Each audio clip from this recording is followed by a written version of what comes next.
My name is Loyce Arthur, and I teach at the University of Iowa, and part of this conversation, this is an ongoing conversation that started with a class that I taught at the university with my colleagues Mark Bruckner and Chuck Connolly, who are here with us.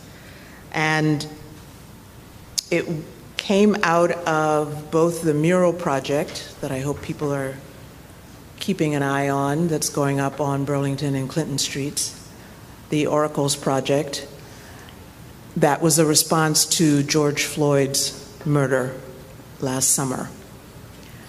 One of the things that came up in conversation with fellow artists and faculty members and teachers was a mural is not enough. It's not enough to just put up a statement.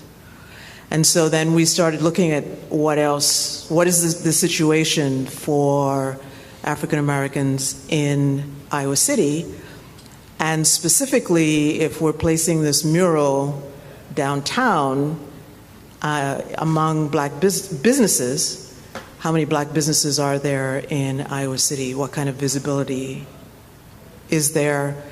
What kind of issues do they encounter? What is the state of black business in Iowa City? So out of that came the Story Map project, which we interviewed many of you here in the room for the Story Map. So there's a story of where people talked about whatever they wanted to talk about connected to their business, how they started their business, what they wish they knew then that they know now.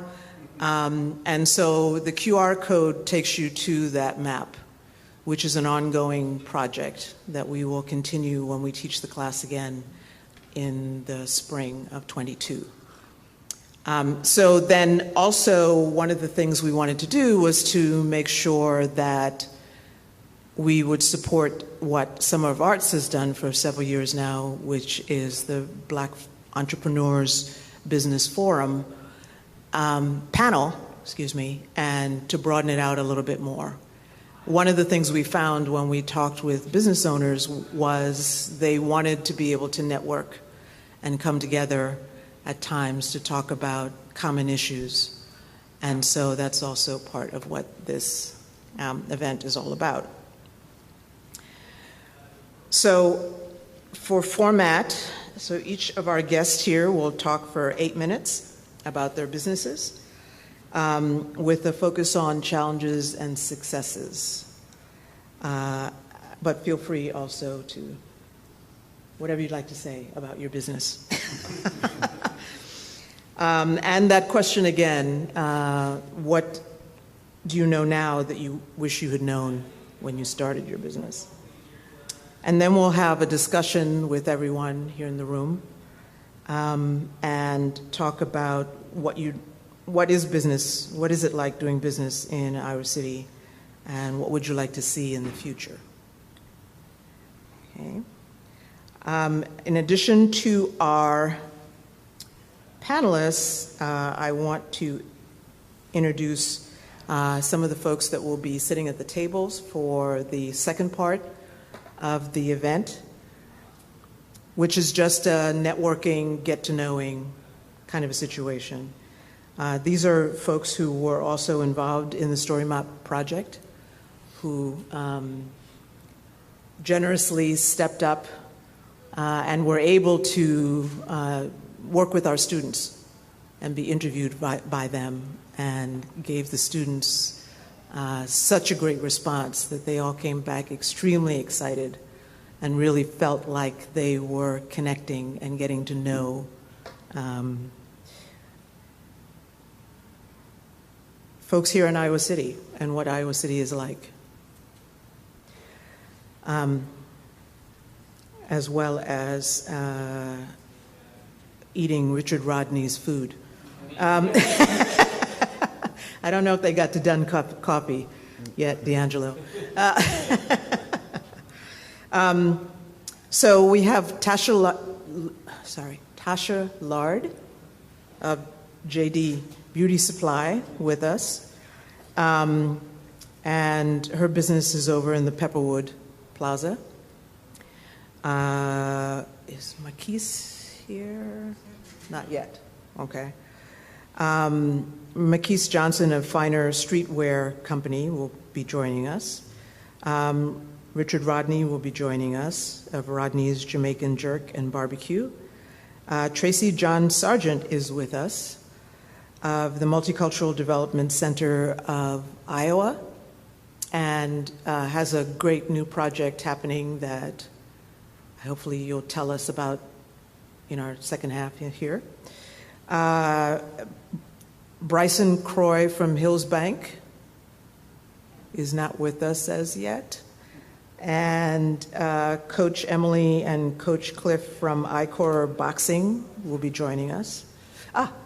Is here. Coach Cliff is here. Great.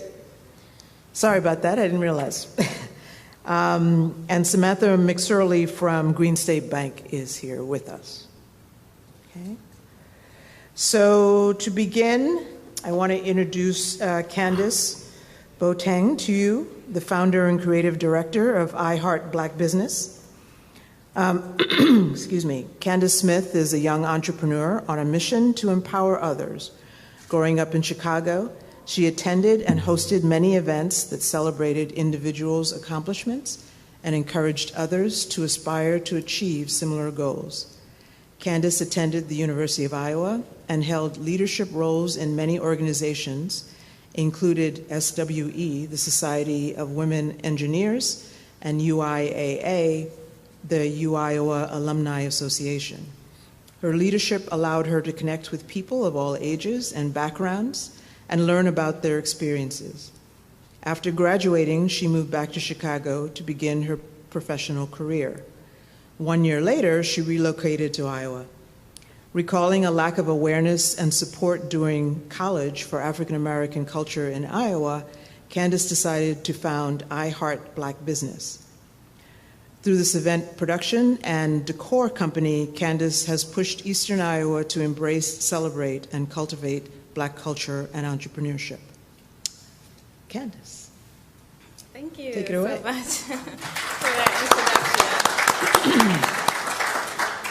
I'm Candace, the owner of I Heart Black Business, corporate event production and decor company, as Loyce has already said. Basically, we provide decor services for all social and corporate events. So if you have corporate meetings or trade shows, weddings, birthday parties, we provide decor for those events.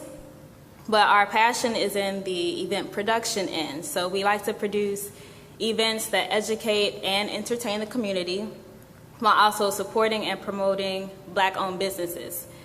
So everything that we do is going to be centered and highlighting local Black-owned businesses in the area. There is such a lack of awareness that exists out here, and if you just really open your eyes, you'll see you're actually surrounded by Black-owned businesses. And it's really disheartening to know that a lot of the local business organizations and the companies that are out here, even local government organizations, can't even name Black-owned businesses that have been down the street for them for many, many years. Also, those Black entrepreneurs that have been in these cities can't name those organizations that are claiming that they're there to help businesses in the area, to help develop entrepreneurship.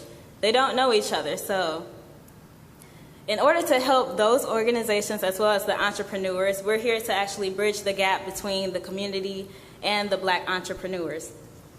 So all of our events, such as the Black Business Tour that's coming up on August 28th, they are there for the public to learn about the Black-owned businesses, and they're also there for the Black entrepreneurs to get to know each other. So we're also building a community of Black entrepreneurs so that we can support each other, get to know about each other's stories, and help our community grow. It's really difficult for you to try to inspire young people to become entrepreneurs when they don't see entrepreneurs succeeding. So our goal is to help those entrepreneurs succeed and to make us more prevalent in our communities. Our mission is really to level the playing field in terms of marketing and community reach. So if you hear an advertisement, which we don't, Radio, TV, anything. We don't hear anything about Black businesses in our communities. That's an issue. We should be hearing about them just as much as we hear about all the other companies that are out here. If we can hear Hy-Vee commercials 6 times in an hour, we should be able to hear one Black-owned business in there somewhere. And that's our mission. We can't have the advertising for our community if our community doesn't know that we exist out here. So again, our goal, such as the Black Business Tour, we're using that event to take the community members who are purchasing tickets for this event and actually bringing them to the physical Black-owned businesses. Throughout 2020, after George Floyd's murder, we heard a lot of people saying, oh, we want to support Black-owned businesses, but we don't know who they are. We don't know where they are. We don't know if they exist. Can somebody make a list for us? Can someone do all these other things because we want to support? Well, we're going to make it easy, so you can't give any more excuses. We have the transportation. We're taking them to the businesses. We're introducing them to the business owners. So there are no excuses. Either you want to support the Black businesses or you don't. And you do, which is why we're here. So we're trying to bridge that gap so that the community members are aware that these businesses exist. They can support them when they get to make those connections with the business owners. They're actually establishing memories. They're creating experiences. So they can't just say, hey, you should go to this business. They have a cool product. You should say, go see this person. The owner here is really cool. You should hear about their stories.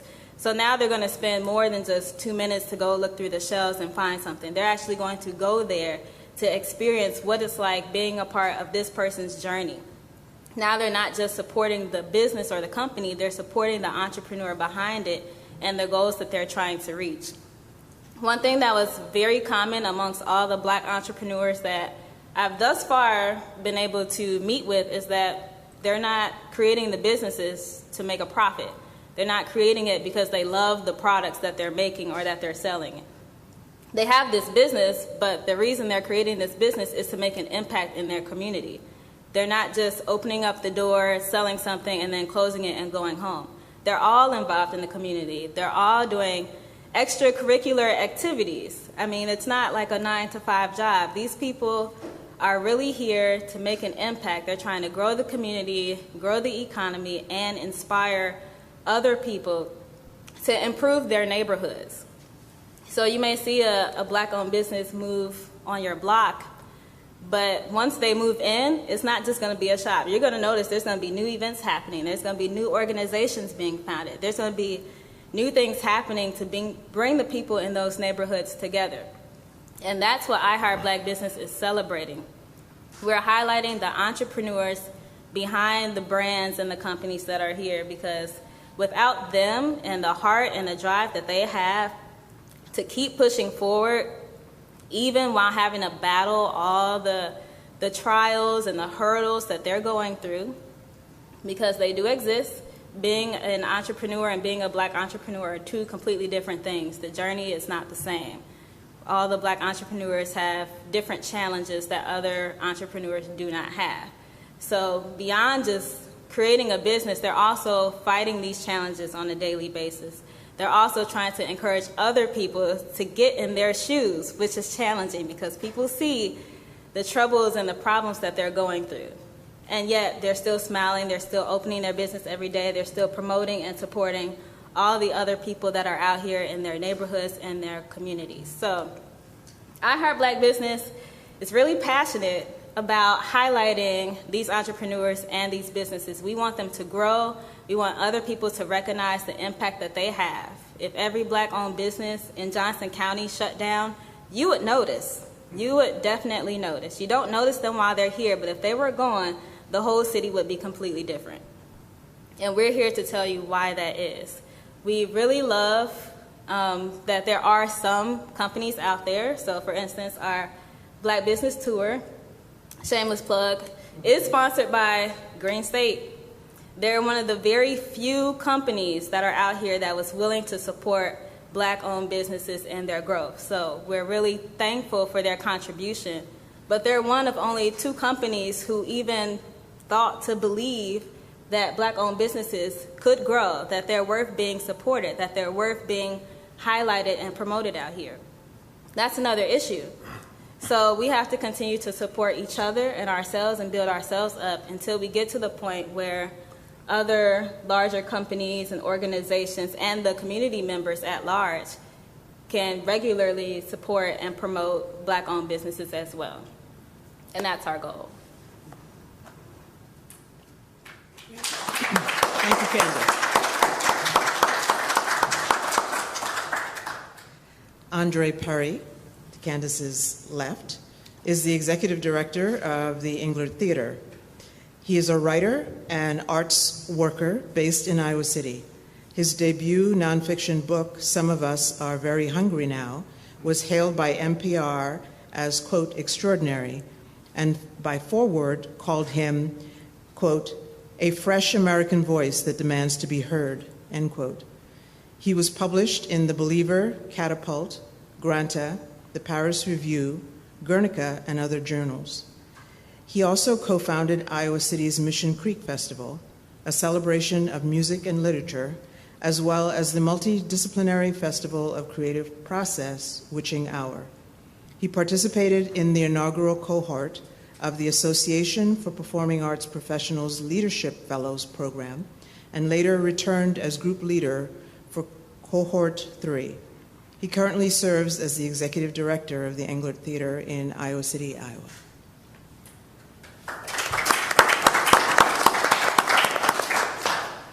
Hey everyone, how's it going? It's good to be here with y'all. It's good to be here with y'all. Thanks for the introduction, Loyce. So, just an honor to be here, and I know that the times continue to be a little bit weird, so it's nice that we can gather, even if briefly, to have this conversation before we go back to wherever we're hiding out during this difficult period in our country and in the world. I'll try to keep it brief. So what's interesting here is actually the organization that I'm representing. I'm actually not the owner, right? You know, this is a nonprofit organization, so I'm just at the service of the board. I'm at the service of the organization, the service of the community that we're in, Iowa City. And so my work really it comes from maybe a slightly different angle. When I think of the companies that I work for, the organizations that I work for, the boards that I serve on, it might seem like really boring work or really detailed, kind of not fancy or flashy work, but I'm all about shifting institutions by getting values changed and written and codified in bylaws, codified in mission statements, codified in the policies and programmatic policies of an organization. That's really what my work is to do, so that foundations remain even after visionary or excellent people move on, right? It's to make sure that an institution continues to grow and serve its community, just whoever's there, you know, whoever the leadership might be, whoever the support team might be. And so specifically what that means is that the Englert Theater, we are continually revisiting our mission, vision, and values, not continually, but often going back to our bylaws and going back to our policies for the organization.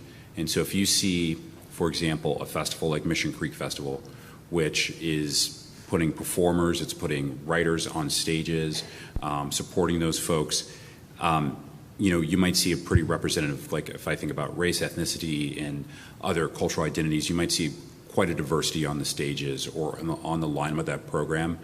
But behind the scenes, we're writing policy that would dictate to any programmer what the balance that you're looking for to make sure that there's representation. So if we go to something like race and ethnicity, we look at the ethnicity of Iowa City among adults. It's about 75% white, about 25% people of color, and then we look at the Iowa City Community School District, which is a different number. It's more like 55% white, 45% people of color, and we say that we need to fall within that range because that's representative of where our community is today and where we are going and who we're going to be in about 15 or 20 years, and that's what we need to show when we do this festival. So it's stuff like that that I work on.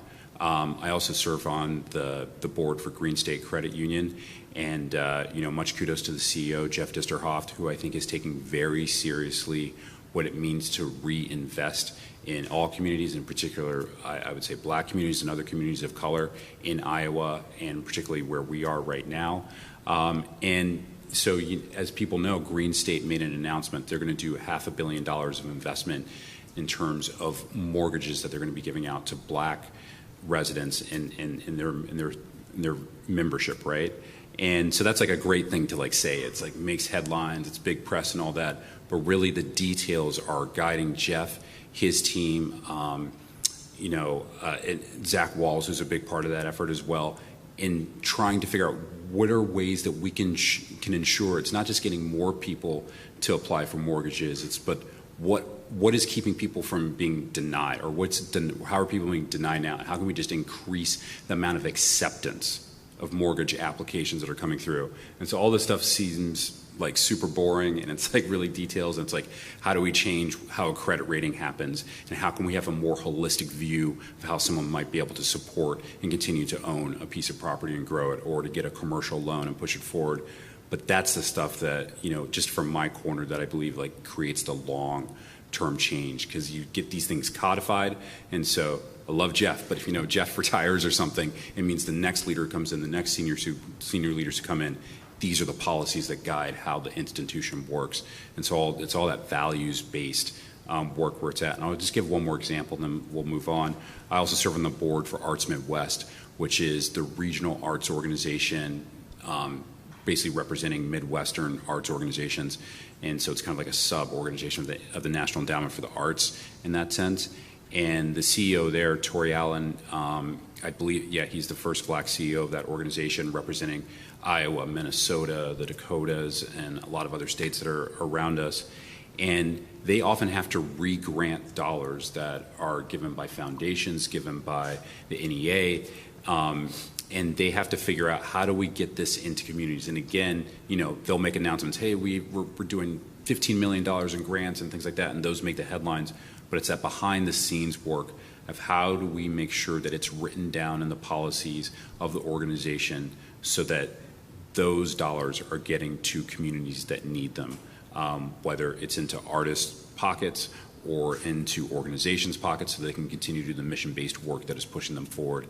And so I'll wrap up there, but I think in a nutshell what I'm trying to say is I'm not so much a business owner, but I'm very interested in helping businesses determine their values and get them down on paper so that the work can actually continue over a long-term period of time. Thanks.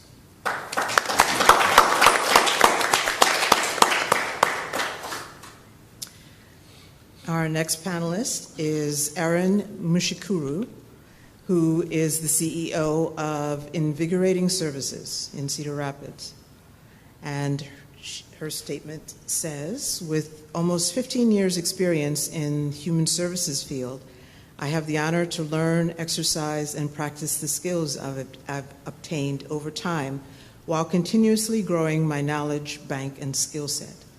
I attribute the success of my journey to having had the opportunity to work for and with many different direct care companies in the corridor, giving me hands-on training and truly preparing me for the launch of my own company, Invigorating Services. Erin. Hi. Okay, so this is my first time public speaking, so bear with me. So I started this business because I have a child who's autistic. And I noticed while working at all the other agencies that it is hard watching a person of color being taken care of by someone who's not looking like them. They are mistreated.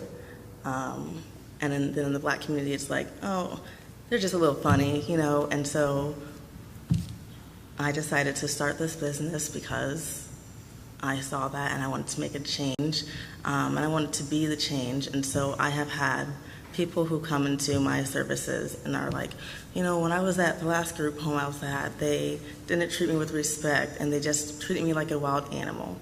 And so I was like, well, that's not okay. And so we make them feel comfortable in our services. And then we've had a guy with us for a while, and he's like, this is the longest he's been in a service where he feels comfortable, where he can be himself, and he gets the respect he needs, and he's actually progressing in life versus regressing. And so that's a huge accomplishment for us. We also provide non-emergency transportation throughout the state of Iowa. So we provide transportation to and from hospital visits, or let's say someone is unable to make it to work, but they want to live and sustain life. So we take them to work or to like medical appointments, hair appointments, grocery shopping, to a movie, so just so they can be a part of the community and live life to the fullest like we do every day. And so I don't think this is going to be 8 minutes, you guys. Some challenges that I have overcome is when I go into a room, I'm probably the only person of color in the room. It's been like that. I've been in this business for over 10 years, and it's either one or two people of color in the room. So, and now as a face and owner, I only know one other owner doing this same thing, and he is my mentor. And so that says something, because in the Black community, we sometimes don't want to promote other businesses. And so when you have one who has the exact same business as yours, and they're like, I'm going to help you succeed, that's what I want to do as well, help others like myself succeed. Because we can there's money in the pot for everybody. It's not just about money, it's about helping and caring for one another. And so that's my spill, guys.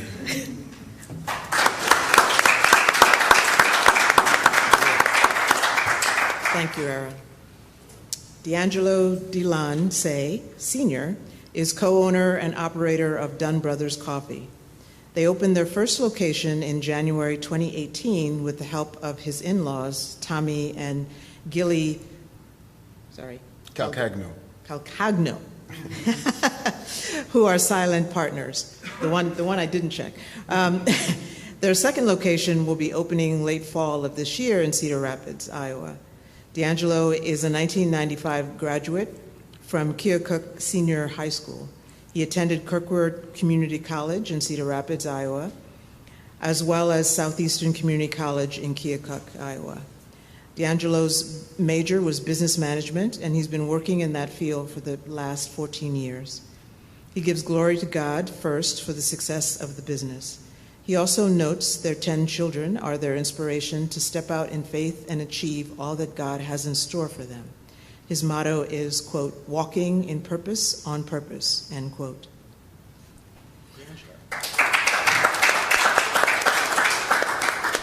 Thank you. It's an honor to be here. As Candace spoke in regards to, I didn't even know much about the Englert Theater. I've never been there. There's still a lot of people that I'm meeting that are business owners, and I've been here going on 4 years in our business now. So I am thankful for Summer of the Arts, because different events like this has given me the opportunity to meet some people that I probably might not have met for another 3 or 4 years. So I'm very honored to be here. For us, as I'm speaking on behalf of my wife and my in-laws who are silent partners, it started out initially with, I would say, bad choices on my own, and the lack of faith and the lack of ability to reach out and start your own business. Coming from Keokuk, Iowa, that's 4% Black. So I've always had to prove myself from a young age. So even when I initially, in 2014, me and my wife started thinking about opening a business. But immediately, I was thinking about, okay, where is the funds going to come from? I don't come with a family with a lot of income. Are we going to be accepted here? Is it going to grow? Are we going to have customers? Is it going to be a family business? There's just so many things that you wrestle with back and forth that slows you down. And at one point, I just said, well, we're going to step out in faith. You make that, and we made that first step, and it's amazing how God has aligned everything else up. And my life experiences and her life experiences, which is not related to Dunn Brothers, is now being used in a greater way to help us be better owners, better managers of what we, like I said, started off in faith. I have 10 children, 5 grown, 5 under. So you got to make this much just to live on this much, as you can imagine. And I got to add quickly, my son at the time was 17, asked me a very great question, and I knew it was a powerful question. So I was taken back at a moment and thought, how am I going to answer this question? The question was this: okay, Father, what if this doesn't work? Meaning the Dunn brothers. Because keep in mind, me and my wife, we're both at Dunn brothers. So if it doesn't work, we're both starting over. And when he asked me that, being 17, initially I was like, okay, I have to answer this, in a profound way that's going to make an impact. And what I told him was, which is the truth, is I don't spend time thinking about how it won't work, because I'm using that time to think about how it does work. And son, if it doesn't work, then I'm going to show you how to step out in faith to do what you believe in and how to rebound even if it doesn't work. And then I thank God. Thank God that, it's happened that way and we've been successful where November of this year we'll be opening our second location in Cedar Rapids, Iowa.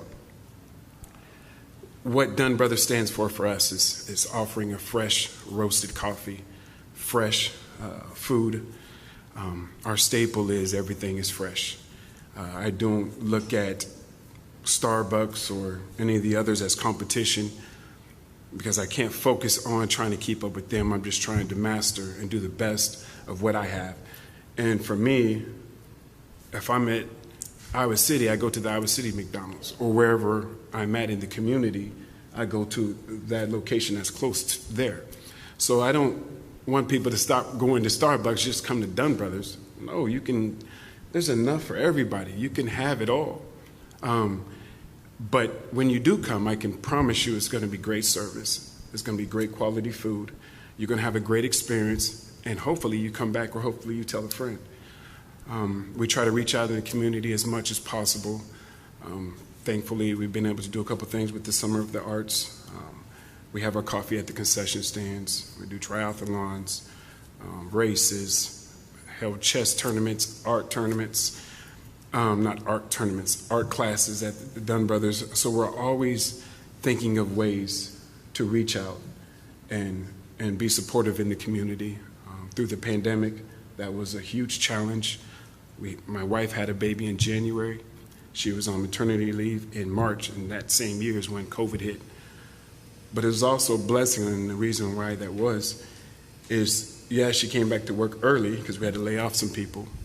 But we were able to set up the back area for kids, and there was nobody that was able to come in the store, so you couldn't hear kids crying or anything, And when you deal with customers, even though it was challenging, that some people only got out just to come to the Dunn Brothers to get that coffee that's going to help them throughout the day and deal with their challenges, I didn't have a chance to worry about myself, because I knew I could be that only person that they are speaking with that day. And I think our success, and I know numbers-wise, has went up tremendously just from that experience of slowing down in the drive-thru, being able to talk to people and give them some hope. And I've spoke to more people about God in the drive-thru during that time than I had before. And what's crazy, it wasn't me initiating that conversation majority of the time. So I can be long-winded. So to sum it up is, I'm thankful for events and opportunities like this. This is how it comes about. This is how it gets done. And even if you're nervous, be willing to step up, even though, because when I tell my children, you're going to be nervous. You can do it 5, 10 times. But still step up, and you'll be surprised on how, just by you taking that first step, how things will line up. So that's what I have. Thank you.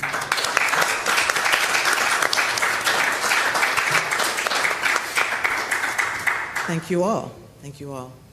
And see, this is just some of the great stories that we had there on the map that we thought were really important for people to know the people behind these businesses and what inspires them and what moves them, and that is part of what one is doing when one is serving the community, working in the community, being part of a community, is important stories to share. So with that, I want to open it up to all of you for any kind of questions or comments that you might have.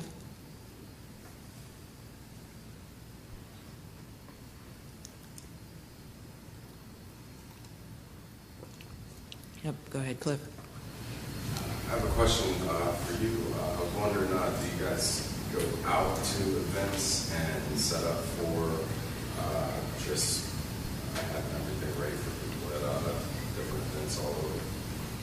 Yes. A lot of time we have requests, but then because we're franchised and we have the freedom, since we're individually owned, I reached out to do that chess tournament. I reached out to have artwork displayed in the shop that the local artists can have their painting or picture, or whatever they have, displayed there and sell them from the wall. And that's kind of how I met Awesome Terry, wherever she's at. But yeah, we have that ability to do that, and I heard that you do boxing. So I would love to have some dialogue with you in regards to maybe see if we can do something there, as well as anybody else that is out there listening. Thank you.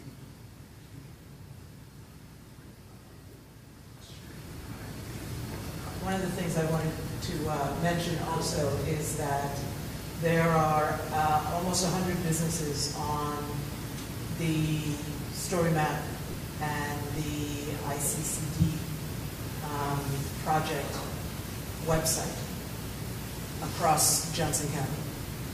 So as Candace has said, there are a lot of businesses out there that people don't know about, and so making sure that that happens, and that map also continues to grow, that project continues to grow, is really important. But also I think, and maybe Tracy, you can talk to this a little bit, that interconnection so that all of those businesses can connect to one another and keep growing, I think is really important. Anything else you want to add? Sure. I mean, I love this. Obviously, we wish that there were more people here, but the commonality in what we've heard from the panelists is what we all experience every day. And it's there is no zero-sum game, right? Tasha, one of the things I learned the first time I met her was this concept of the crab bucket mentality. And that's where, in the Black community, people are tearing someone down because they think it's got to be all of them getting their thing. And the selflessness that I see and hear here is amazing, and it's what we try to model ourselves after. So for us, we're simply trying to figure out how we can do more to support us as a community, right? The word unity is in community, but we don't, I don't feel that, I don't see that. And I'm a little bit of an outsider, I've only been here for 10 years, but I've, like you, have met some amazing people, but it still seems like we're very siloed, right? So we're just trying to bring everything back together. So our BIPOC Business Accelerator program is really to address all marginalized people. I identify as a Black man, and I'd love to just focus on that, but there are a lot of other people that are not Black, but they're not white, that could also use that help. And I think that strength, and when we come together as one community of color, is really powerful. And I think the ARPA money that is available, one of the reasons we started the collective was because we didn't want, to your point, Candace, about people in agencies that don't know about this Black business and that Black business doesn't know about that agency. How do they know what those needs are? They don't, because they don't even know that they exist. And so what we've been working at for the last few months is to bring us all together so that we can make one proposal to the city and to the county and say, this is how we think you should use these federal dollars that are going to be available. And so we need to do more of this networking. We need people to get on board, and we need to have one voice, right? It's one tribe at the end of the day. And if we can all come together, that unity, I think, will really start to show some results in our community. Amen. Anyone else want to jump in? Tasha, your name was called. Thanks, Tracy. Yeah. One of the things that I did, I'm the owner of JD Beauty Supply, and I'm in Pepperwood class, which is the South District of Vice City. One of the things that I did this past couple months was the diversity market. What the diversity market entailed was, in my store, I allowed all business owners, small business owners, to come in and put a business card in that corner so they can say who they are, what they do, what services they provide. Oh, okay. What services they provide. I allow them to come in to do that. And when I do live videos on Facebook, I promote those same business owners in that corner. The diversity market was that business corner come to life. It was over 30 vendors at that diversity market. And it grew. And they said, start small, Tasha. I don't know what that is, unfortunately. So now that we had those 30 vendors, we have a waiting list for an additional 30 more vendors. And they were all Black business owners. I will, as a business owner, continue to promote those business owners so that they can grow in that community. And that was my thing. Someone asked me, why did you open a beauty supply store? I didn't do it because I like the hair or the products, and like Candace said, or I love them. I did it because I wanted to promote a community. I wanted to open it because there wasn't anything in the community for us. So that's why I decided to open a beauty supply store, so that people, women, men, children, wouldn't have to travel from home miles and miles away to get those products to take care of their hair. As a mother of 4, everyone in my household hair texture is different. I couldn't get those products at Walgreens and Walmart because theirs was locked up, and fortunately they decided to unlock them because theft, but whatever. I didn't want to keep driving to Chicago to get those products. And I know that I wasn't the only woman that felt that way in the community. And so I wanted to open something for everyone so they can come in. So when people come into the store, it's just not them buying a product. It's me having a conversation about, well, what do you do? Do you have a business? Bring a card. If you walk dogs, I don't care, bring a card, because somebody may want a dog walker. So again, it goes to promoting each other, and I don't want that to stop. That's something that has to continue in the Black community. And Tracy, you're right, it's the crab in the bucket mentality, where the crawfish in the bucket, crawfish in the bucket mentality. If you see a crawfish, they're going to stand on top of each other. But once that first crawfish gets over the top, the one at the bottom is going to pull it back down. We can't have that in the Black community. It needs to stop. We want to promote each other. I'm going to continue to promote each other. The diversity market was the first annual diversity market, and it will be a second, and a third, and a fourth. Because again, I want to promote those business owners, the small business owners, so that people know who they are and where they come from, and know their stories. That's all I have.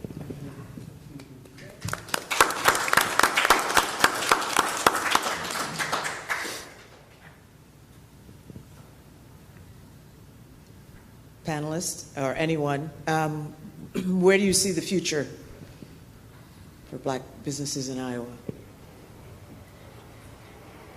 It can be what needs to be done, or are you feeling, excuse me, is there general optimism with everyone? I say I'm optimistic in terms of the conversations and the progress that I Heart Black Business has been doing. So right now we're heavily centered on developing that Black entrepreneurs community. So we have a meeting that's happening on August 14th for all you Black business owners out there. We want all the Black business owners to come together, get to know each other, have conversations about what that current state of business is like. We have entrepreneurs that are coming out from Cedar Rapids. We have some from Iowa City. We have some from Norfolk Liberty. We want to meet each other. We want to get to know each other. And we want to talk about business. Because in order for changes to be made, we have to work together. And there are lots of entrepreneurs that actually want the same thing. We just don't know each other. So if we can actually come together and have those conversations, we can really make something happen. We are extremely strong. We have really good numbers. We just don't realize it. So I'm optimistic because I know that this is going to happen. We're going to meet each other. We're going to talk. And our community is going to get stronger. We don't have to be dependent on people outside of our community if we actually choose to support each other and do it authentically.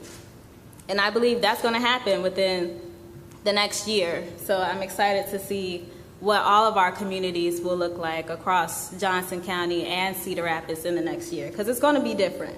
It's not going to be where we need to be, but it's going to be much better than it is right now.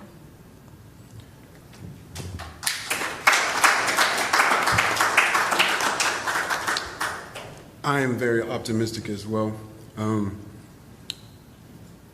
Prior to maybe 6 months prior to the pandemic, we started talking about a second location.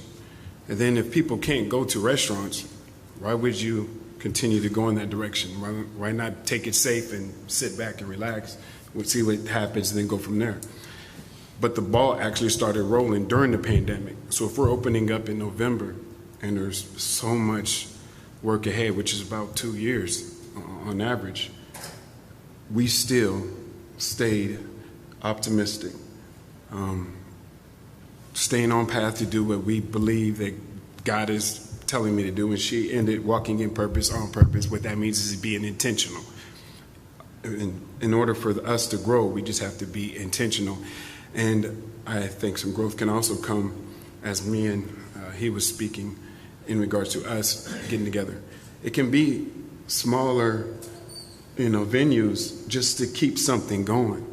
And I think we have to be intentional on that, because if he's waiting for me to call him, I'm waiting on him to call me, we'll be at an event in 6 months or a year and be like, oh yeah, we still should do that. Or be that person to be intentional about reaching out. Glad to hear about your corner. I don't have anything there yet, but I'm gonna be intentional on getting that ASAP. And that's part of being inclusive and supporting.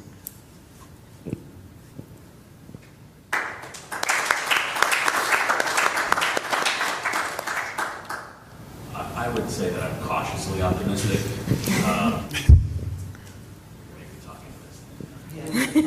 Fine. So I'm cautiously optimistic because I know that there's a lot of work being done and we have great allies. And I think allyship has really improved in our community over the last year and a half.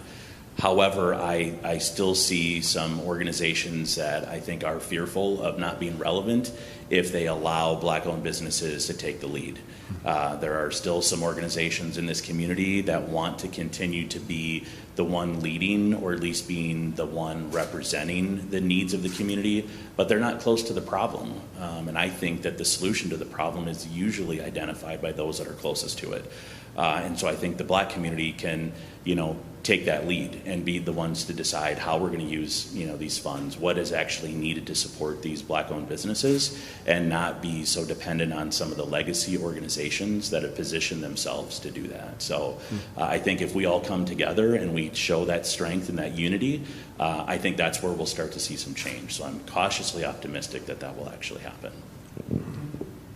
I was just going to add, as an ally, I'm optimistic when I hear Englert Theater and you making the systematic and changes in the background, especially I used to work at Green State, so I'm not at all surprised by Jeff's decision to do some of the things that he's done.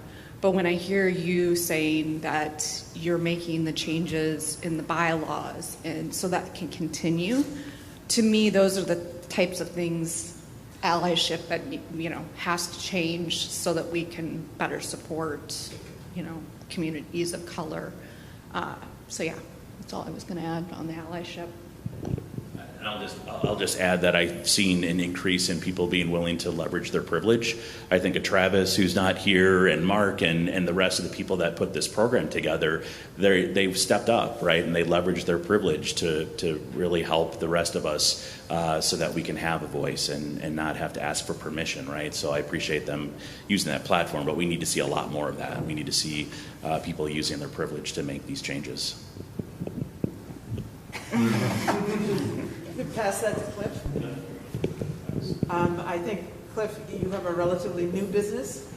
Well, technically our business has been around since 2000. I joined in myself around 2013, but it was a different type of business then. It was just a smaller kind of just room gym.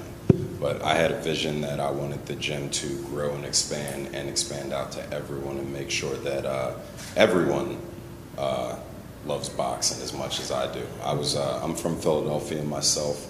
My father had me boxing I started at around 12 or so. He had his own career himself beforehand and bodybuilding and everything like that. So I kind of grew up in the gym environment, and in growing up in the gym environment, I got to witness, a lot of positivity come from that type of environment. For kids who don't have a lot, you can still keep yourself in shape and work hard and look good and do everything you want to do, and the sky's the limit. It's really up to you on how far you want to push yourself, and that was the mentality that my father instilled in me, which eventually led me to joining into the Marine Corps. And when I joined the Marine Corps, I took a lot of good leadership qualities there, and camaraderie and working together, just teamwork in general. And I took all these aspects, and I just wanted to bring it right here to Iowa City through boxing. I've just watched people grow and get better in general throughout my entire lifetime being involved with boxing. So I felt like to push it a little bit further now, especially now when times have been the way they have, I think it's important. We deal with people of all backgrounds, no matter what, as well. Even if you have, we're dealing with people with Parkinson's as well, who are fighting against Parkinson's disease, and that's one of the things that made me think of your service as well. And I just see so many connections on how we all can kind of unify together and push forward. But I would like to just make sure that we are a community service for the community, that the community is able to reap a lot of multiple different benefits from, not just boxing. So that's all I really have for it.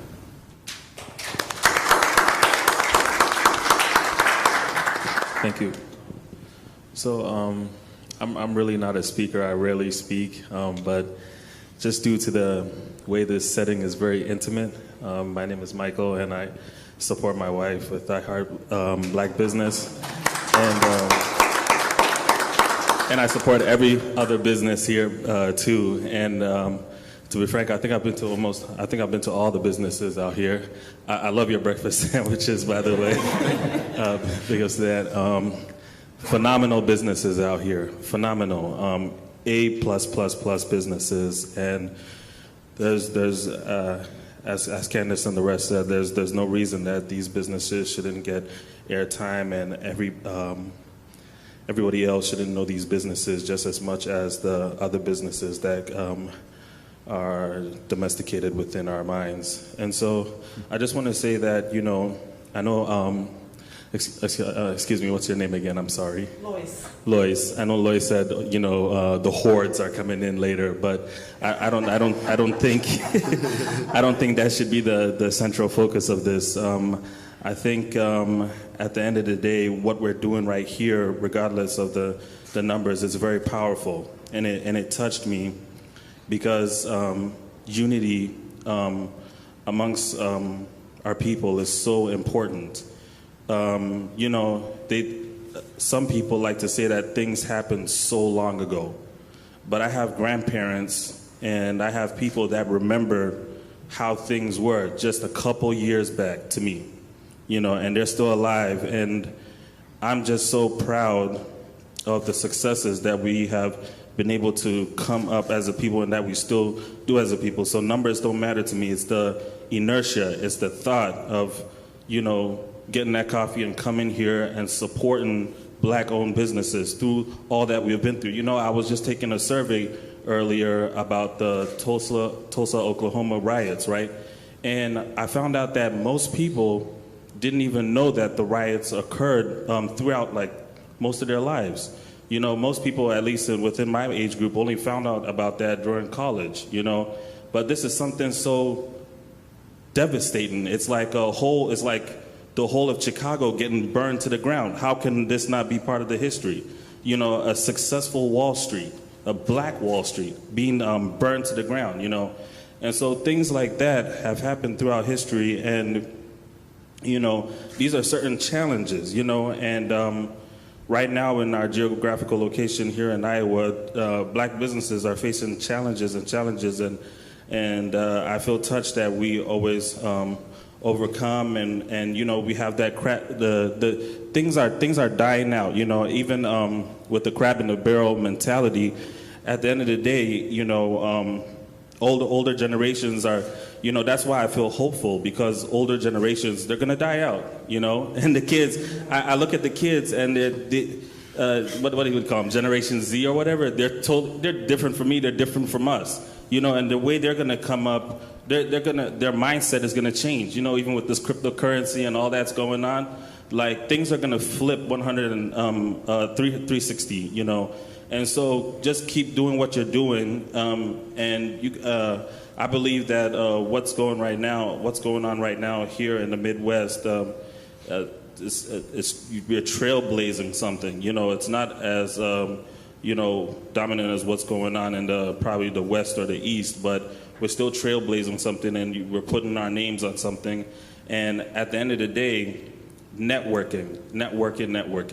That's why this is very important, because networking is that unheard commodity that needs to be stressed upon, because you may think that you can do it on your own, but there's more power within uniting with your people, uniting with people that have gone through the same struggles as you, that look like you, and with allies too, that support your same cause, I assume, you know, and boosting yourself up, you know, because at the end of the day, there might be a black Jeff Bezos here that we don't know, but you have impacted him and touched him to that extent. And, you know, one more thing that I'll say about networking is, you know, I know a lady was having some issues with her landlord, and I was surprised, because sometimes it's not really about the masses, like sometimes it's about the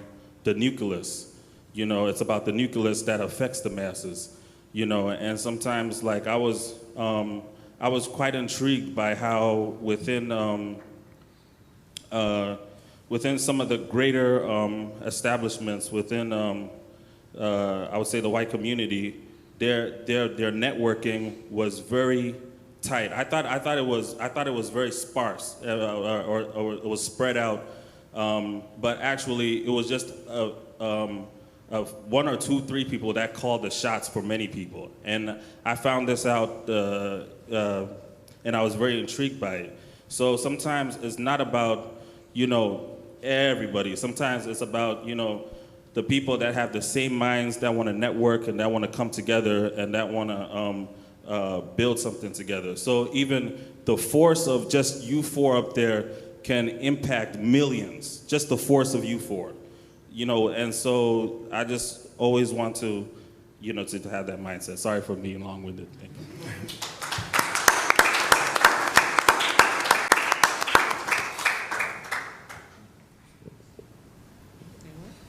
Raina Harmon, who is on the committee, along with Creighton Gaynor, who you met at the front. Registration is on the Soulfest committee, and as part of all the discussions that we were having here.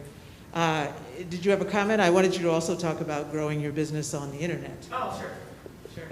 How you guys doing? I was trying to stay off the mic, wearing many hats here today. If you guys came out to the block party last night, I was emceeing that, and then I'll be emceeing the live artist today. So trying to preserve my voice a little bit. We're going to be going long. But I am on... Not to mention your real job. Yeah, I'm also an assistant women's basketball coach here at the University of Iowa.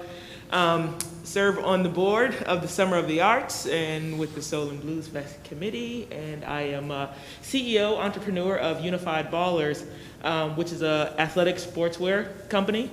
I do not have a brick and mortar store because I got too many things going on. But it's been interesting to see my company grow throughout the pandemic. So I started in August of 2018. And kind of slow going, as I don't know anything about running electronic business, right? And so a lot of digital marketing, and just trying to find my niche out there. Now, me being in the sports world, that's helpful a little bit, being on the road recruiting and seeing what these young athletes want to wear. But to try to get the name out has been interesting. And I would say the murder of George Floyd and then the pandemic, kind of when the world shut down and everybody was centrally focused on a few things, is actually when my company took a boom. So I think time and place and selling a good product. And so the first thing that really took off for our company is I created a mask right after the death of George Floyd that said it's time to unify. So we all needed masks. Most people started to want masks with a message. And the company name is Unified Baller, so it was kind of a play on words. And I mean, that was one of the great products for us, and it really did a boom with bringing people to the company to get eyes on other products. As I said, I'm a basketball coach, and as we reached the Final Four this year, we had another black female that was a head coach, so University of Arizona. They made it to the championship game, and so I created a shirt that had the 5 black women that had led their team to the Final Four. I actually ended up getting permission from all 5 women to produce this shirt. And then that actually topped the mask in terms of bestsellers, which is also, lent itself to bring more eyes to the company. So I've been learning a lot in this space. YouTube is free and it's great in terms of just learning how to, take photography at home. How much inventory do you carry? How do you produce shirts? Do you make them yourself or screen printing? But I would like to connect with you guys and just learn how I can get more dollars. So maybe I can start hiring people to help me grow this company. But it's my contribution to today. So thank you guys for coming. We appreciate you guys being here. Thank you.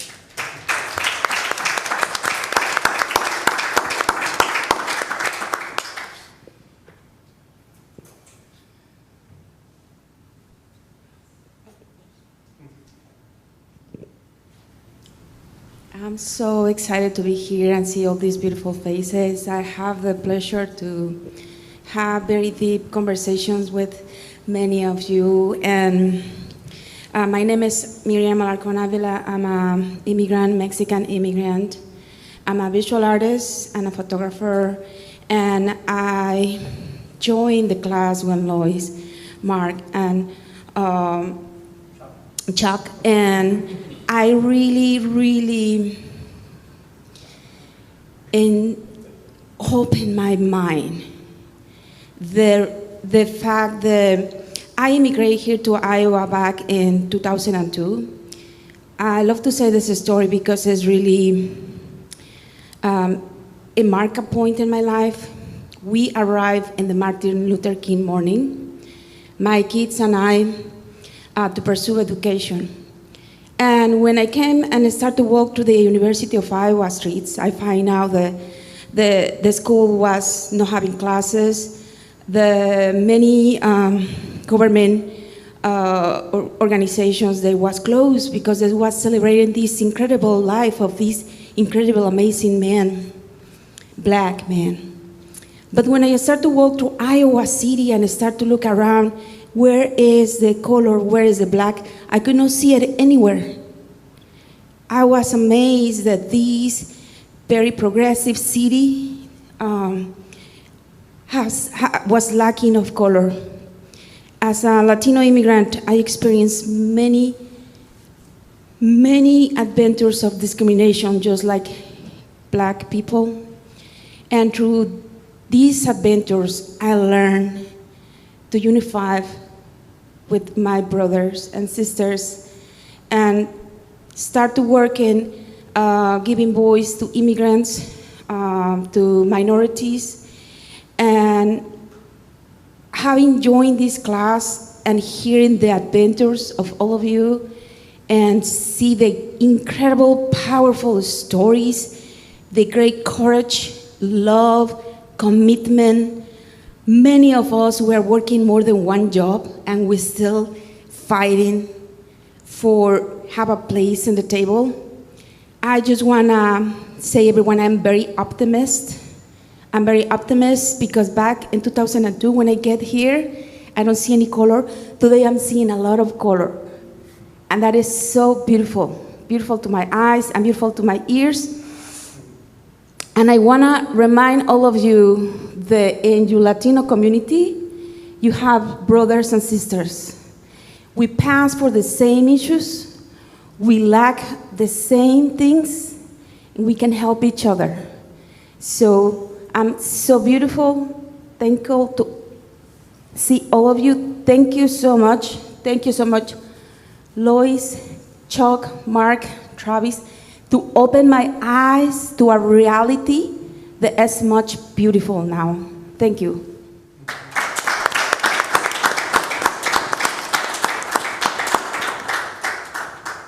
Is there one last comment or question? And then we can just open it up to individual conversations, however people see fit. Our bank representatives, anything you'd like to share with us? I have nothing to share, but other than this has been eye-opening. It's fantastic. We are so lucky at Green State to have Andre be a part of bringing ideas. You know, our constant concern is what more can we do? Where are we missing the mark? So I think we're making some great headway, and sorry, now I'm almost done. We're making some great headway, and I think that I'm very excited about the future. I think we're heading in the right direction. So I just appreciate everyone and the time that everyone took to come speak today. So thank you.